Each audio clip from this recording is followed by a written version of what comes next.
अजय को किसी काम से इलाहाबाद जाना था, तो वो जब ट्रेन से सफ़र कर रहा था तो रास्ते में उसे भूख लगती है। तो वहाँ देखता है कि कुछ महिलाएं और बच्चे कुछ न कुछ प्लेटफॉर्म पे बेच रहे हैं। तभी एक महिला हाथ में टोकरी लिए उसके पास से गुजरती है और उस टोकरी में भेलपूरी और दूसरे सामान होते हैं। जैसे ही ये आवाज़ राहुल के कान में पड़ती है तो वो अपनी सीट से उठकर बैठ जाता है और बोलता है कि मुझे एक भेलपूरी दे दो। जब वे लड़की उसकी तरफ देखती है, भाई साहब क्या बनाऊँ, कितने की बना दो। जब ये लड़की शब्द कहती है तो लड़का उसे देख के दंग रह जाता है और लड़की भी दंग रह जाती है। लड़का अपनी जेब से फ़ोन निकालता है और फ़ोन निकालने के बाद तुरंत अपनी ससुराल फ़ोन करता है। दोस्तों, वीडियो में आगे बढ़ने से पहले आप हमारी इस वीडियो को लाइक करके चैनल को सब्सक्राइब ज़रूर कर लें और वीडियो अच्छी लगे तो अपने दोस्तों के साथ शेयर करना बिल्कुल भी ना भूलें। चलिए दोस्तों, वीडियो को शुरू करते हैं। दोस्तों, ये कहानी उत्तर प्रदेश के झांसी ज़िले की है, जहाँ पर एक अजय नाम का लड़का रहता था। ये लड़का पढ़ाई में बहुत अच्छा था। अभी इसकी पढ़ाई चल ही रही थी और इसने 12वीं कंप्लीट की थी। वैसे तो ये अच्छे खासे परिवार से ताल्लुक़ रखता था, ना ही ज़्यादा अमीर ना ही ज़्यादा गरीब। जैसे ही ये अपनी 12वीं पूरी करता है तो आप लोगों को पता होगा कि गांव में अक्सर शादियों के लिए प्रस्ताव आने शुरू हो जाते हैं। ये जो अजय है ये पढ़ाई में बहुत अच्छा है और ये आगे की पढ़ाई के लिए तैयारी भी कर रहा था। तभी घर वाले कहते हैं कि बेटा अब शादी कर लो, पढ़ाई का काम तो तुम शादी के बाद भी कर सकते हो। अपने घर के बार बार तकाजा करने के बाद अजय भी शादी के लिए हाँ कर देता है। अजय के भाई बहन भी होते हैं, इसलिए उसके माता पिता चाहते थे कि अजय की शादी हो जाए और उसकी पत्नी आ जाए ताकि उनकी जिम्मेदारी थोड़ी कम हो जाए। जल्द ही अजय की एक बहुत ही खूबसूरत और सुंदर और समझदार लड़की से शादी कर दी जाती है, जिसका नाम काजल होता है। उसके साथ कर दी जाती है। काजल भी पढ़ने में बहुत अच्छी थी और उसने भी 12वीं की परीक्षाएं दी थी। इस तरह से दोनों ने ही अभी हाल ही में 12वीं की परीक्षाएं दी थी। शादी के बाद काजल को आगे नहीं पढ़ाया जाता, लेकिन अजय अपनी पढ़ाई को जारी रखता है। दिन ऐसे ही बहुत अच्छी तरह से गुजर रहे थे। अंजलि भी अब अपने घर परिवार का बहुत अच्छे से ख्याल रख रही थी। सब कुछ बहुत अच्छा चल रहा था। इधर जो राहुल था वह अपने आगे की पढ़ाई के लिए अब कोटा कोचिंग के लिए चला जाता है। राहुल का कहना था कि मैं कुछ महीने कोचिंग लेने के बाद जब यहाँ परीक्षा होगी तो वापस आ जाऊँगा। अजय इस बीच अपनी पत्नी काजल से अक्सर फ़ोन से बात किया करता था और उसके घर वाले तो वैसे भी काजल से बहुत ज़्यादा खुश थे। अजय कोटा में अपनी आगे की कोचिंग ले रहा था। इधर इस बीच काजल के बॉयफ्रेंड को उसका नंबर मिल जाता है। फिर वो दोनों फ़ोन से बातें करना शुरू कर देते हैं। परिवार के किसी सदस्य को काजल पर किसी तरह का कोई शक शुबा नहीं होता, क्योंकि उन्हें काजल पर न सिर्फ विश्वास था बल्कि उसके चाल ढाल से कहीं भी ऐसा नहीं लगता था। अगर कभी परिवार का कोई सदस्य काजल को फ़ोन से बात करते हुए देख भी लेता तो बोल देती कि अजय से बात कर रही है। इधर अजय से भी अब अंजलि की दिन में 1 या 2 बार ही बात होती, वो भी मुश्किल से 10-12 मिनट, क्योंकि अजय का कहना था कि फ़ोन के कारण उसकी पढ़ाई काफ़ी डिस्टर्ब हो रही है और वो ज़्यादा से ज़्यादा फोकस अब अपनी कोचिंग पर करना चाहता है ताकि यहाँ आने का जो उसका उद्देश्य है वो पूरा हो सके। लेकिन काजल पूरा दिन फ़ोन से बात करती, लेकिन ससुराल वाले ये सोचते कि ये तो हमारे बेटे से बात कर रही है या फिर अपने मायके बात कर रही है। ऐसे ही कुछ महीने बीत जाते हैं और अजय अपनी कोटा से पढ़ाई करने के बाद वापस आ जाता है। अजय एक बार देखता है कि काजल के फ़ोन में कुछ मिस कॉल आई हुई हैं। ये मिस कॉल अजय नाम के नंबर से आई होती हैं। अजय सोचता है कि फ़ोन तो मेरे पास है और ना ही मैंने काजल को कोई फ़ोन किया, फिर मेरे नाम से मिस कॉल कैसे हो सकती है। फिर वह नंबर देखता है तो ये नंबर कोई अनजान होता है, लेकिन वो काजल से कुछ नहीं कहता और सब कुछ अपने मन में ही रखता है। और वह काजल से अनजान बनकर बात करता है और पूछता है कि घर का जो भी सामान वगैरह मंगाना है वो बता दो, ताकि काजल को किसी तरह का शक ना हो कि मैंने ये सब कुछ देख लिया है। इसके बाद अजय चुपचाप उस नंबर को अपने फ़ोन में सेव कर लेता है और बाद में उस नंबर पर फ़ोन करता है। उधर से कोई लड़का फ़ोन उठाता है और बोलता है कि हेलो भाई, कौन है। जैसे ही ये बोलता है अजय को शक हो जाता है कि ये लड़का काजल के गांव के पास में रहने वाला ही लड़का है। फिर अजय उस नंबर पर रॉन्ग नंबर बोल के कॉल को काट देता है। फिर एक बार काजल से पूछता है कि काजल, आपके यहाँ पर कोई अजय नाम का लड़का रहता है। तो काजल को ऐसा कोई शक नहीं होता और वो साफ मना कर देती कि हमारे यहाँ पर अजय नाम से कोई लड़का नहीं है। फिर अजय हल्के से बोलता है कि आपके फ़ोन में मैंने एक अजय नाम के लड़के से 4 मिस कॉल देखी थी और कुछ मैसेज भी। ये बात सुनकर काजल थोड़ा सा सटपटा जाती है और वह घबरा जाती है, लेकिन ज़्यादा नहीं घबराती। फिर वो सोचती है कि अगर मैं घबरा गई तो इनको शक हो जाएगा और कहती है कि ऐसा हो ही नहीं सकता। अजय बोलता है कि अंजलि, अनजान बनने से कोई फ़ायदा नहीं। इस बात को लेकर दोनों के बीच झगड़ा भी होता है और फिर अजय अंजलि को समझाने लगता है और फिर अजय के समझाने पर काजल कुछ दिनों के लिए उससे बात करना बंद कर देती है। लेकिन काजल फिर से फ़ोन से बात करने लगती है, जिसके बाद अजय अपनी ससुराल में फ़ोन करता है और काजल की शिकायत करता है। ये बात सुनकर काजल के माता पिता उल्टा अजय को ही खरी खोटी सुनाते हैं और बोलते हैं कि मेरी सीधी सादी बेटी पे तुम गलत दोष मढ़ रहे हो। वो तो बहुत अच्छी और सुंदर सीधी सादी लड़की है। हमें पता है कि आपकी सरकारी जॉब लगने वाली है, इसलिए आप हमारी लड़की पे दोष निकालकर उससे रिश्ता ख़त्म करना चाहते हो।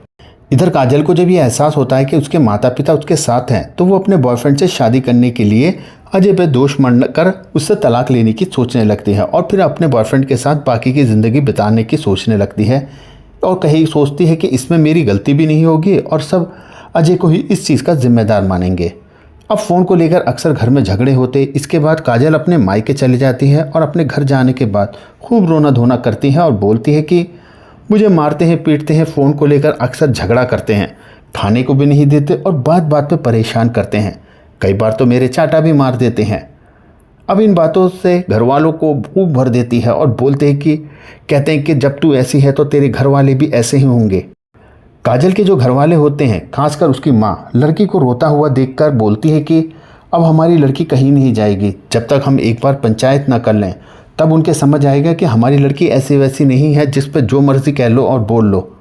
इधर अजय काजल को फ़ोन करता है कि मैं तुम्हें लेने आ रहा हूँ, लेकिन काजल आने से साफ मना कर देती है कि मुझे लेने मत आना। काजल तो पहले से ही चाहती थी कि किसी तरह से अजय से पीछे छूट जाए। इधर काजल अपने घर वालों से बोलती है कि अजय उन्हें धमकी दे रहा है कि अगर रेडी नहीं मिली तो घर लाने के बाद तुम्हारे साथ बहुत ज़्यादा मारपीट करूँगा। शाम को काजल के भाई और पापा दूसरे रिश्तेदार जमा होते हैं और बोलते हैं कि ऐसे कैसे ज़िंदगी कटेगी अगर लड़का इस तरह का व्यवहार करेगा। अभी तो हमारी बेटी की उम्र ही क्या है, अभी तो सिर्फ 22 साल की हुई है और अभी कुछ ज़्यादा भी नहीं हुआ। इसके बाद वो लोग तय करते हैं कि अजय की फैमिली के खिलाफ पुलिस कंप्लेंट कर देते हैं। फिर वे थाने में जाते हैं और थाने में कंप्लेंट करते हैं।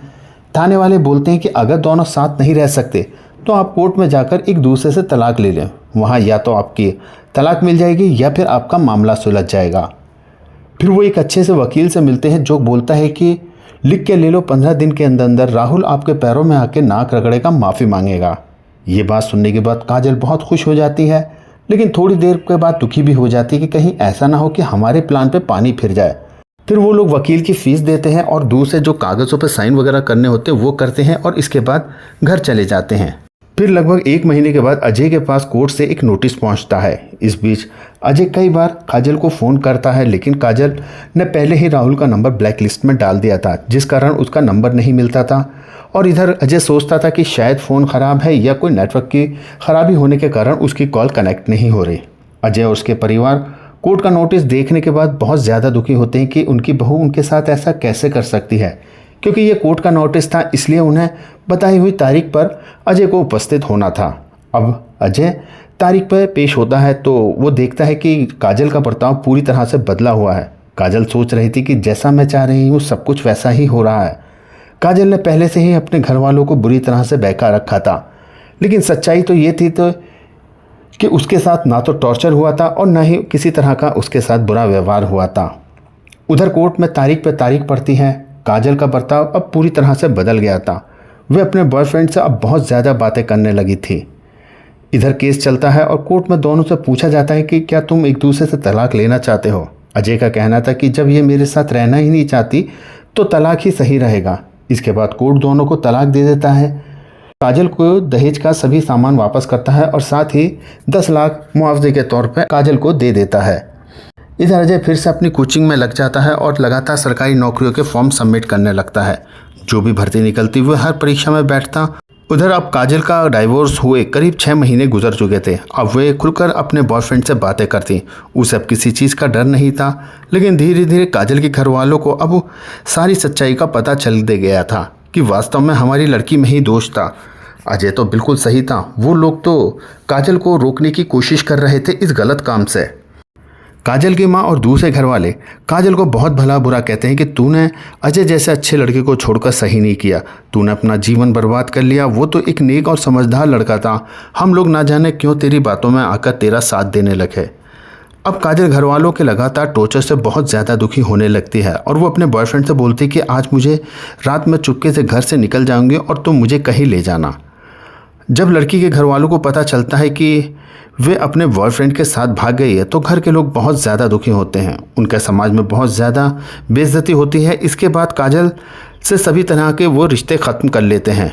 उधर ये बात अजय को भी पता चल जाती है कि उसकी पत्नी अपने बॉयफ्रेंड के साथ भाग गई है। इधर एक बार अजय को उसके ससुराल वाले मिल जाते हैं, जिसके बाद उसकी सास ससुर अजय के सामने बहुत ज़्यादा शर्मिंदा होते हैं। अजय के सामने उसका ससुर माफ़ी मांगता है कि बेटा हमसे गलती हो गई, हमें माफ़ कर दो, हमने आपको गलत समझा। अजय सास ससुर की आंखों में आंसू देखने के बाद उनको माफ़ कर देता है। उधर काजल अपने बॉयफ्रेंड के साथ बरेली आ जाती है और वहाँ कुछ टाइम रहने के बाद वह लड़का उसको लेकर कानपुर चला जाता है। अब काजल के घर के लोगों से उसका संपर्क पूरी तरह से ख़त्म हो चुका था। करीब 1.5 साल दोनों साथ रहते हैं। 1.5 साल रहने के बाद काजल और उसके बॉयफ्रेंड में अब झगड़ा होना शुरू हो जाता है। इधर काजल का बॉयफ्रेंड काजल के रोज़ रोज़ तू मैं से परेशान होकर रात के समय चुपके से उसे अकेला छोड़कर कहीं गायब हो जाता है और अपना फ़ोन भी बंद कर लेता है। लड़का बहुत चालाक था। उसने कोर्ट मैरिज इसलिए नहीं की कहीं उसको मेंटेनेंस के तौर पर उसे पैसा ना देना पड़े। जब शादी ही नहीं हुई तो ना तो कोई मेंटेनेंस बनता है और ना ही किसी तरीके का कोई पैसा बनता है। काजल ने पहले ही अपने घर के लोगों से संबंध खराब कर लिया था और ससुराल वाले से तो उसका संबंध पहले ही खराब हो गया था। अब काजल की दिन प्रतिदिन कंडीशन जो थी वो ख़राब होने लगती है। अब इसकी कंडीशन इतनी ज़्यादा ख़राब होने लगती है कि उसके पास कोई और चारा नहीं रहा था। तो इसने सोचा अब तो मेरा कोई है ही नहीं इस दुनिया में। जो मैंने अपने घर वालों की नहीं मानी, अपने आदमी की नहीं मानी, जो इतना अच्छा था, अब मेरा जीवन कैसे कटेगा। लेकिन गुजारा करने के लिए वे अपने पास रखे हुए कुछ पैसों से भेलपूरी का सामान खरीदती है और ट्रेन में उन्हें बेचने लगती है, क्योंकि अब उसके पास इतने पैसे भी नहीं बचे थे कि वो रूम का रेंट दे सके। इधर अजय अब लगातार जगह जगह सरकारी नौकरी की परीक्षाएं दे रहा था। इसी सिलसिले में वो ट्रेन से इलाहाबाद जा रहा था और वह जनरल डब्बे में बैठा हुआ था। रात के करीब 10:30 बजे थे और ट्रेन कानपुर क्रॉसिंग के पास होती है तो वहाँ पर कुछ खाने पीने के सामान बेचने वाले निकल पड़ते हैं। राहुल को थोड़ी भूख लगी थी तो उसके कान में आवाज़ आती है कोई भेलपूरी बेच रहा है।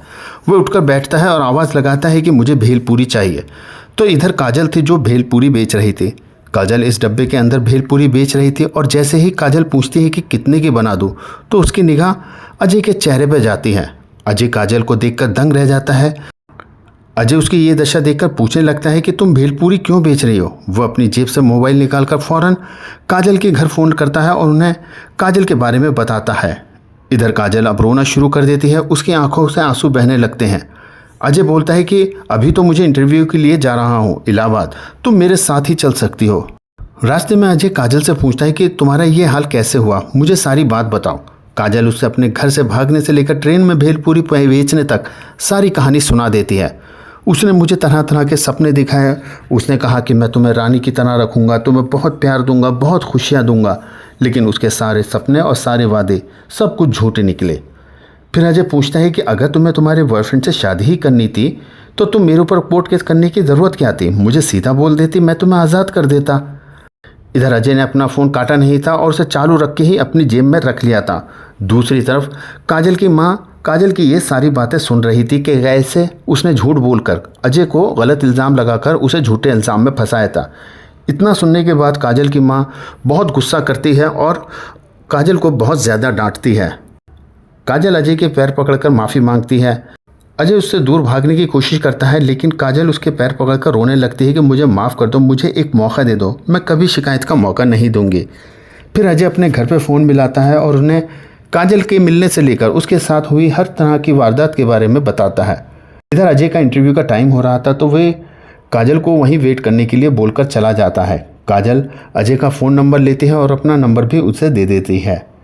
अजय इंटरव्यू देने के बाद वापस आता है और फिर शाम को काजल की बात अपने घर वालों से कराता है।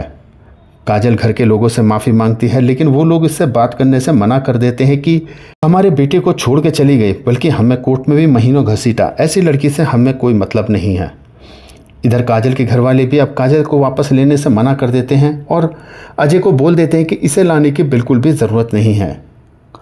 काजल इधर फूट फूट कर रोने लगती है और वे अजय से सिर्फ इतना कहती है कि मुझसे गलती हो गई, मुझे माफ़ कर दो, मैं तुम्हारा ज़िंदगी में कभी ऐसा नहीं करूँगी, हमेशा तुम्हारी दासी बन के रहूँगी। और लगातार मिन्नतों के बाद आखिरकार अजय भी टूट जाता है और काजल को अपनाने के लिए तैयार हो जाता है और फिर काजल को अपने घर ले आता है। शुरू में तो अजय के परिवार वाले उसे बिल्कुल पसंद नहीं करते, लेकिन धीरे धीरे बदले हुए बर्ताव और उसकी दूसरी चीज़ें देखने के बाद उनका भी जो व्यवहार था काजल के प्रति वो बदलने लगता है।